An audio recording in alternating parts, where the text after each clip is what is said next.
Hello, I'm Nick Williams and welcome to Lime Tree Dental Practice in Portishead near Bristol in the UK. I'm here today to talk to you about Biodentine, a filling material by Septodont. For many years, when we've been taking out fillings or cleaning out cavities that are going to be close to the pulp, we've always had that decision to make. Is it likely to cause an exposure? Are we going to need to move forward and do a root canal treatment? But Biodentine fits into that gap that we never had before, that we can carefully remove decay or filling from a tooth. Even if it exposes or is close to the pulp, we can reliably put Biodentine into that cavity, either as a direct or indirect pulp cap, in the safe knowledge that the likelihood is that tooth will settle and the tooth will remain vital.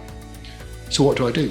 If a patient comes in and they're saying they have symptoms, anything from sensitivity going up to constant pain lasting up to 10 minutes, we'll take an x-ray, have a look, see what's going on with that tooth. If we see that there's a cavity close to the pulp or an existing filling, then we'll check the apex of the tooth.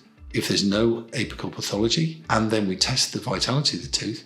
If the tooth is vital to cold or to the electric pulp tester, then it's a good chance that the tooth is going to be alive after the Biodentine. The patient comes in for the treatment appointment, we'll obviously get them numb.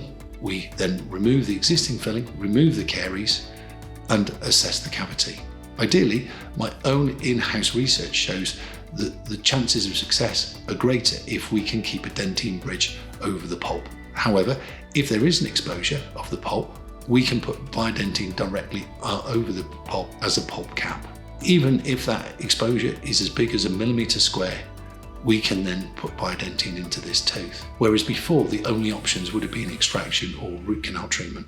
If the pulp is still alive and the pulp looks healthy, do your direct pulp cap or your indirect pulp cap with Biodentine and fill up the whole cavity. At that point, we let it set for 12 minutes. That's a bit of a shock to some dentists, allowing the material to set for 12 minutes. What I do is I put a cotton wool roll over the tooth, get the patient to bite together, and then let it set. We'll then finish off the shaping, we'll remove any matrix and allow the patient to leave. We bring the patient back any time from 2 weeks to 6 months later, when we will test the tooth to make sure it's alive, and then we'll either carry on and place a composite over the Biodentine, leaving Biodentine as a base, or we'll put a crown on the tooth.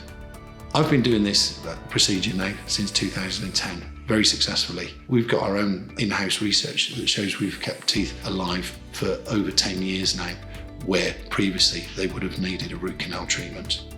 Hopefully you can see that Biodentine can be very helpful in practice to help you keep nerves alive and help you with that decision whether to restore with a filling directly or to do a root canal. It takes away that guess for you. Attached to this video will be some links to the Biodentine information page on the Septodont website. Thanks for watching.